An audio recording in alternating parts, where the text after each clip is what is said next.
सल्ली अला रसूलिल करीम।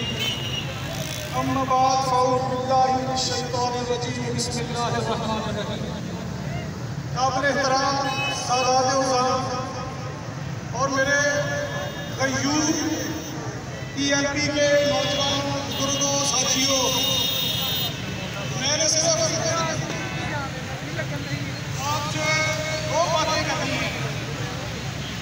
पहली बात तो ये है कि ये मुल्क पाकिस्तान सन 1947 को हासिल हुआ।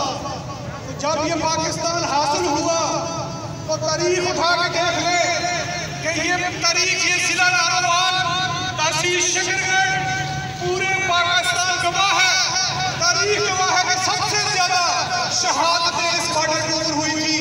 वो जो जितने भी पाकिस्तान के लिए लोग उधर से माइग्रेट होके आए थे, सब की सब शहादतें इसी बॉर्डर के ऊपर हुई थी।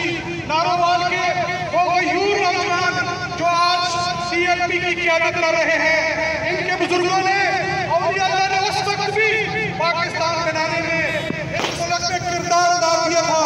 और आज मैं समझता हूँ 76 साल के बाद भी आज हकीकी आज़ादी के लिए आज फिर वही खून, वही नस्ल, वही चीजें, वही मुसलमान जिनका जज्बा उस वक्त भी कायदे आज़म रहमतुल्लाह अलैह के साथ था, जिनकी खानदानों की शहादतें भी उसी वक्त भी पाकिस्तान के साथ थी।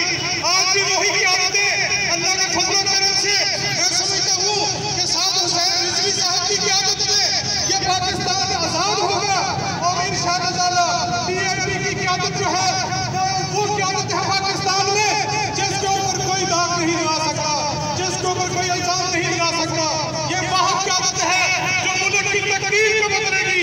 चूंकि मैं कसम खा के कहता हूँ कि मुल्क तब ही बदल सकता है, मुल्क की माईशत तब ही बदल सकती है कि निज़ाम